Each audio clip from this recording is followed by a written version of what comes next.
How many of you, like me, are fascinated with the history of San Miguel? I'm right with you. I'm right with you. Since we came here about 10 years ago, the stories that we've done, the historical tours from Patronato, the church tours, the lectures here, I can't get enough. Well, I think we have enough today, okay? Because Jesus is going to fill us in on everything that he knows. We welcome Jesus. Jesus has been here, I think we talked about it at breakfast 3 or 4 times. He did a Day of the Dead talk for us. He did a history of cinema in Mexico for us. And now he's going to do this wonderful talk on the DNA of San Miguel. Was a reporter and then editor of the Atención from 2006 to 2014. He has taught history to high school students here in San Miguel and has taught English at the University of León since 2006. He's currently the director of the Instituto Allende. He has written 2 books about San Miguel de Allende, Dulce Renunciación. Okay, so I want to welcome Jesus. Please take it from here.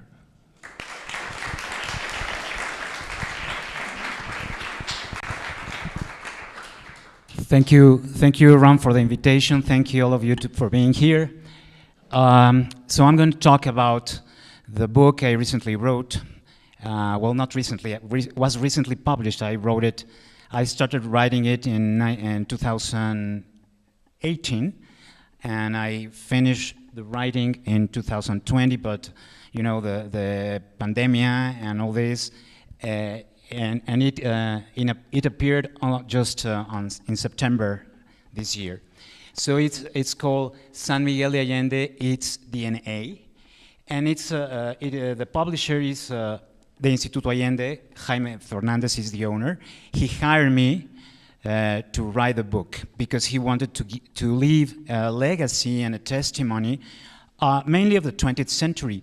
But we decided to write the whole story of San Miguel, and I'm proud to say this is the first book which compiles the complete history of San Miguel, because there are lots of books of the history of San Miguel, but for periods in different times, the Virreinato, the 20th century, there's a biography of Sterling Dickinson, but different books.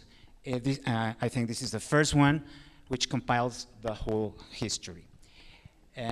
Okay, it's almost 500 pages. It's a heavy book, almost weighs 2 kilos, almost. You can buy it at the Instituto Allende, but soon it will be available in Amazon.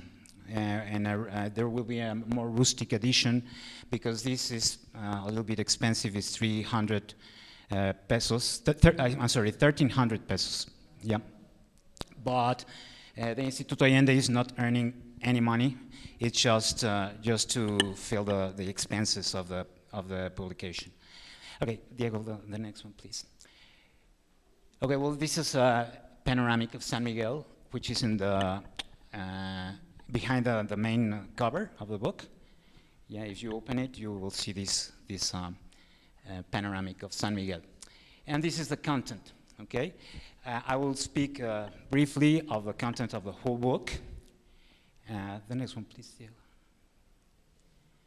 Okay, the book starts with this chapter, Prehistoric San Miguel. I didn't write this chapter. It was written by archaeologist Oscar Carranza, which did research in the area of Atotonilco, and he found some fossils in this area, so he kindly wrote this chapter for us. Next one, please. And I started writing on the second chapter, which is Pre-Hispanic San Miguel, where I speak about Cañada de la Virgen. For this, I got the testimony of Gabriela Cepeda, who was the archaeologist who did all the investigation, the research, and the excavation in Cañada de la Virgen. I speak about the different burials that she found there, well, she and her team. For example, the hierarch, this photograph, it's the burial of the hierarch, which in 2018, when I interviewed her, they knew that he was a man, but now I recently found out that they discovered that it's she, not a man, it's a woman. So I have to update this information. Maybe for the next edition, I will. Okay, the next one, please. And then chapter 3 is San Miguel de los Chichimecas, which was an indigenous town, which was founded in 1542. And I speak about Fray Juan de San Miguel, you know, the statue outside the parroquia. And the other statue is Fray Bernardo de Cosin, the other friar who first came to San Miguel to found the Indian town. And I don't know if you have seen the statue, is in El Chorro. The second one is Fray Bernardo de Cosin. He was a French friar, and Fray Juan de San Miguel was Spanish. And for the information, I consult all the chronicles written by the different friars about Fray Juan de San Miguel, who came from Michoacán, and he brought some Otomis, civilized indigenous, but he also found hostile indigenous, the Chichimecas, which attacked the Otomis and all that. Okay? Okay, next one, please. Okay, chapter number 4 is San Miguel el Grande, which most of you may know that it was the original, well, the second name of San Miguel during the Virreinato period. Okay, and here I speak about the village of San Miguel, the Spanish town, the different people who live here. I consult the archives, the files in the parroquia, where I found some Baptist registrations, and well, I speak well. There were Otomis, there were Spanish people, there were mestizos, and so you will see a list of people who lived here. I must say that the name of the title of the book is the DNA, because I speak about San Miguel people, not about the architecture or the buildings. Of course, I mentioned the places, but mainly my main topic is the people, okay? The people who live in the different times in San Miguel, okay? Okay, well, this man is Juan Antonio Pérez de Espinosa. He was the founder of the Oratorio in 1712. You may see the statue, you may remember it, is outside the Oratorio, yeah? And the other one is a picture of him. Okay, the next one, please. And this, I also speak about a painter who was born here in this period. His name was Juan Patricio Morlet, yeah? And these are some of his pictures. They are in the MUNAL, the National Museo Nacional de Arte in Mexico City. It's called the Blessed Heart of Mary and the Blessed Heart of Jesus. And he was born here in this, and he's very famous, and his pictures are wonderful. Next one, please. Okay, this is the original pictures I got from his work, his artwork. Okay, I also speak about the Canal family. They are wrongly called the Counts of de la Canal. They were not counts. They were just señores de la Canal. Yes, and well, they lived in what is now the Instituto Allende. It was their original home, and afterwards, well, the father was Don Manuel Tomás de la Canal. And then his children built the house that is now Banamex, you know, in the corner of the Jardín. But he didn't live there. He only lived in the Instituto Allende. Okay. For the research of this part, I consulted the Archivo General de la Nación, the National Archives in Mexico City, and I also consulted the Archivo Casa de Morelos, which is in Morelia, Michoacán, because San Miguel used to be part of the diocese of Valladolid. You know, I don't know how to say that in English, but it's just diocese. So that's why a lot of documents from that time are lodged in Archivo Casa de Morelos in Morelia, Michoacán. Okay, the next one, please. Okay, this is Sor Josefa Lina. She was the daughter of the La Canal, and she was the founder of the convent of Las Monjas. Yeah, and this is the original picture, which is in the convent, and that's the picture that appeared in the book. For her life and the life in the convent, I consulted. Maybe you know the book. What's the name of the book? Rebel Nuns. It's in English, an English edition, and I consult this book for and also some archives. Okay, next one, please. I also speak about Luis Felipe Neri de Alfaro. He was the founder of Atotonilco. Yeah, and this is a picture of him that I got from Archivo Miguel Malo, which is owned by Cesar Arias de la Canal, and he gave me access to this file. And these are his parents. They are depicted in Totonilco, in the mural behind the chapel next to the main altar. Father Fernando, which is the parish church of the parish priest of Atotonilco, gave me the access to take pictures of the murals. Yeah, the next one, please, Diego. Okay, I want to speak about this picture. I found it in the Archivo Casa de Morelos in Morelia. I went to this file because I wanted to find some stories about the Inquisition, because there was an Inquisition office here in San Miguel. And I knew some histories, some stories, and I looked for them.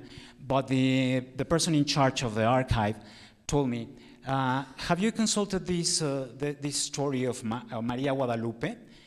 Maria Guadalupe was a mulata, and she was accused of being a witch during the Inquisition. And well, he gave me the file, and I started looking at it, and suddenly this doll appeared. It was the original doll that he used to bewitch her victims.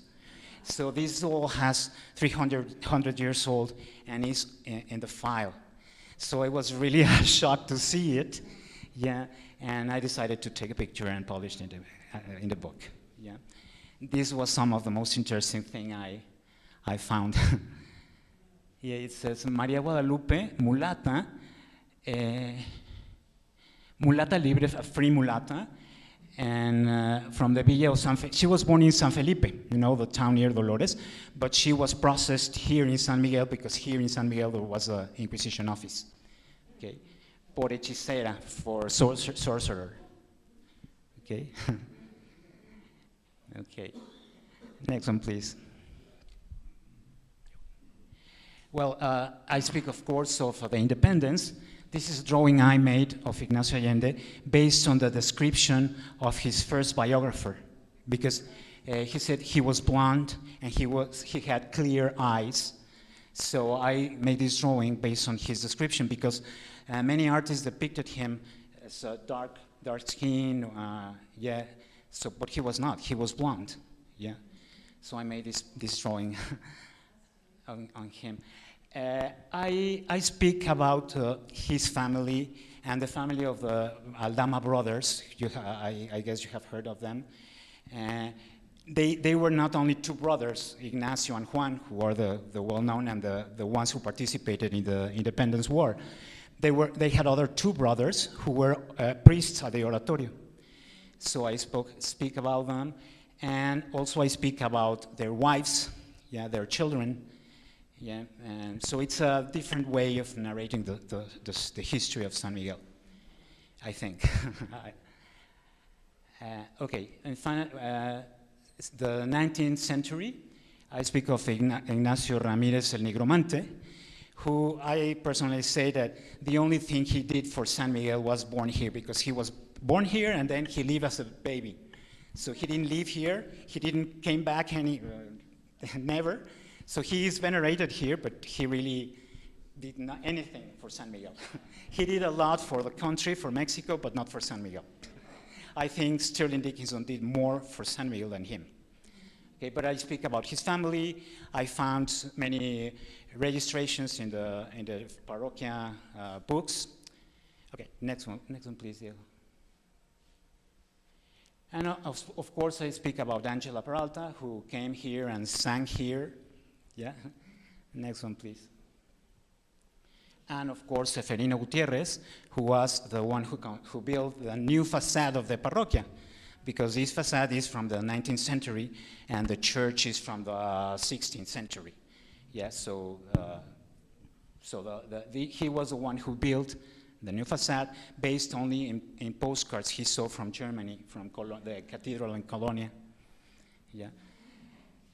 And well, finally, not finally, San Miguel Revolucionario in Cristero.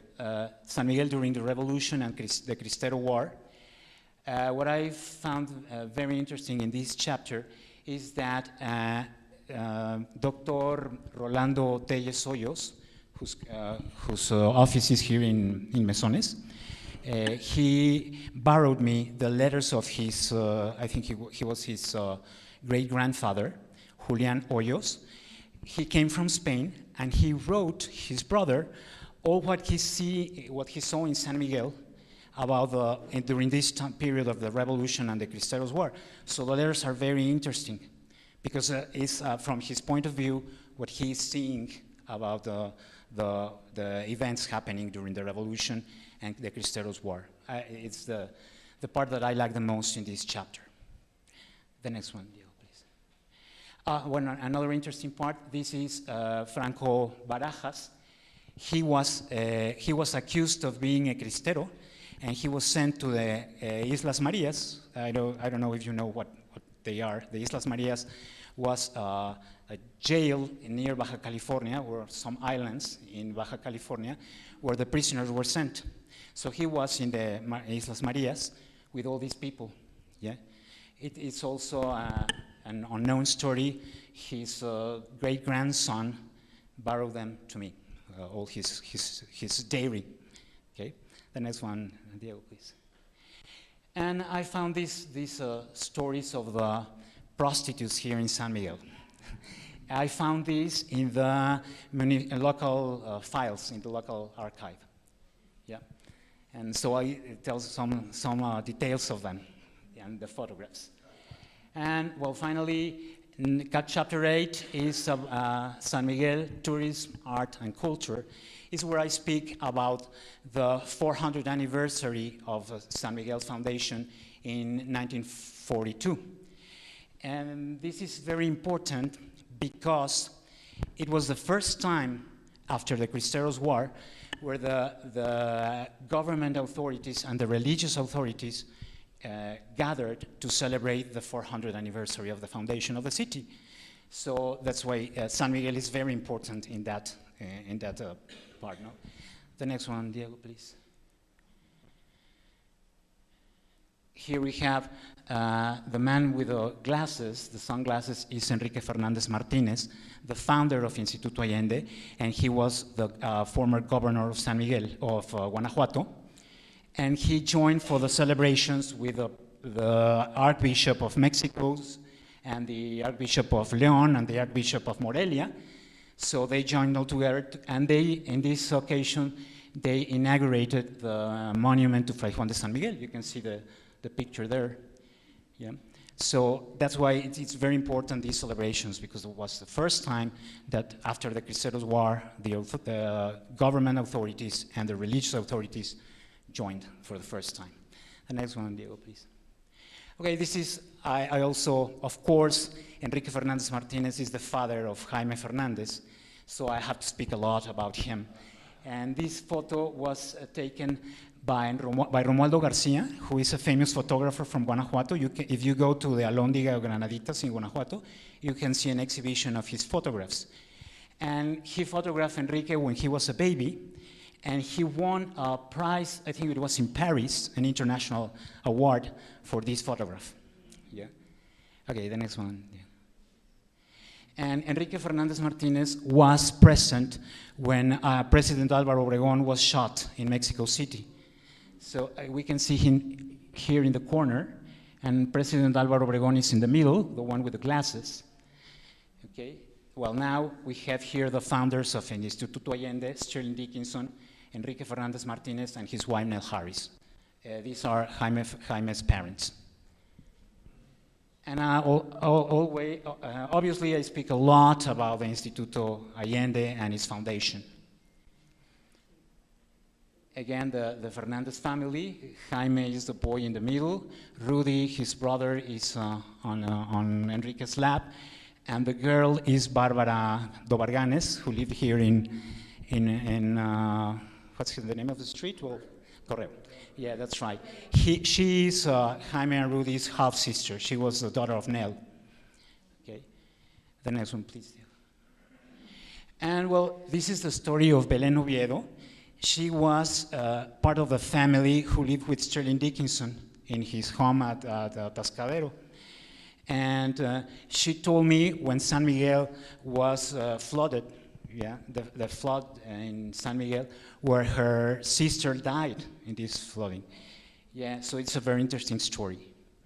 The next one, please. This chapter is full of stories of people who lived during the 20th century. So it's really a legacy and a testimony of the 20th century. The next one, please. I also speak about the movies which were filmed in San Miguel. For example, El Pequeño Proscrito, The Littlest Outlaw, which is a Walt Disney movie.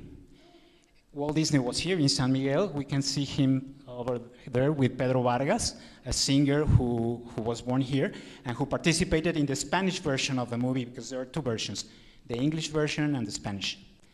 Pedro Vargas participated in the Spanish version. And other Mexican movies with Maria Felix, Sonatas.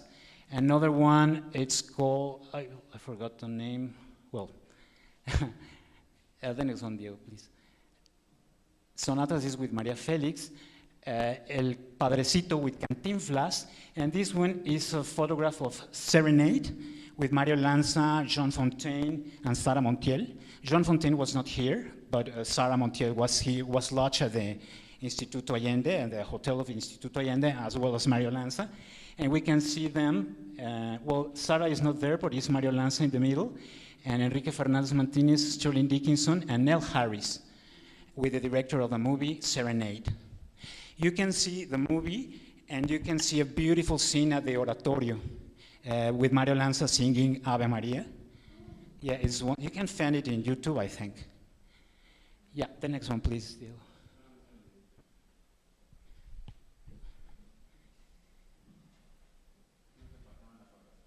No?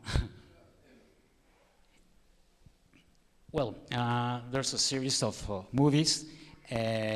Soldier Blue with Candice Bergen, and other movie, I don't remember the name, with Robert Mitchum. And the Guns of San Sebastian with Anthony Quinn. It's also filmed in Atotonilco and in the Oratorio. Yeah, there are lots of films, American and Mexican, which were filmed here. And, well, the last chapter, well, no, there are two more. The other one is San Miguel, Arts and Occupations. Well, this is part. Maybe you have seen this woman begging on the street. Her name is Pueblito.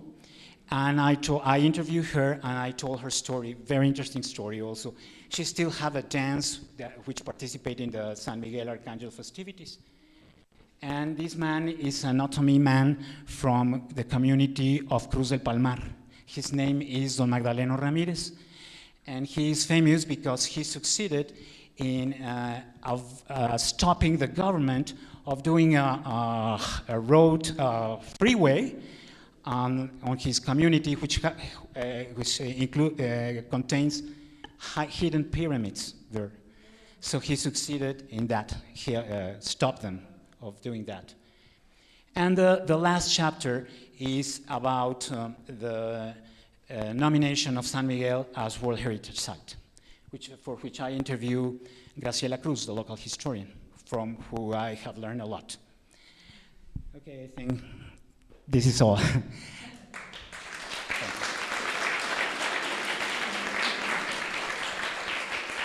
Yes, Robin.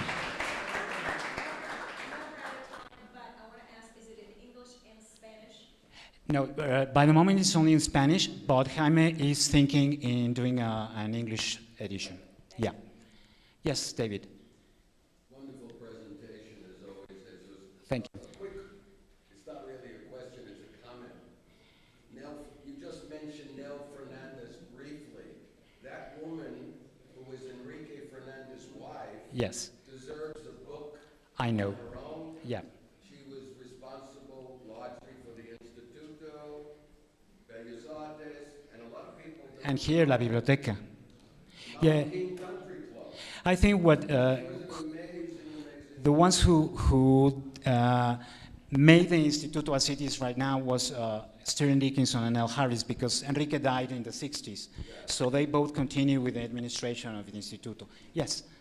There was a lot of mention of the Instituto Allende. I'm new here, and we also have people who would know even less than me. Can you kind of give us a little bit about what they do and why it's so important? Right now? Or I think if somebody of you have questions, I can answer them over there. Yes. And is it true that there are tunnels between the Instituto and the canal house in town? There what, sorry? Tunnels. Well, True? nobody. There are tunnels in San Miguel, but I don't know if they connect the Instituto with the Canal family. Nobody knows. Barbara Dover-Gomez says that there are. Probably. They found some archaeological pieces in the Instituto. I think it was in the 70s. They did found, yeah. It was a way for the family to leave one building when there were problems and then hide. Well, some people say that the tunnels were originally channels for water, Right. and then afterwards they became just tunnels where people used to hide during the revolution, for example. Yeah. One more. Okay. One more. If Ignacio Ramirez el Nigromante just born in San Miguel, Yeah. why Bellas Artes is called? Because Ignacio Ramirez he's very famous, but he really left when he was a baby. His father was a governor of Querétaro, so from here he went to Querétaro and then to Mexico City, but he never came back. So I personally think that Sterling Dickinson did much more than him. Yeah.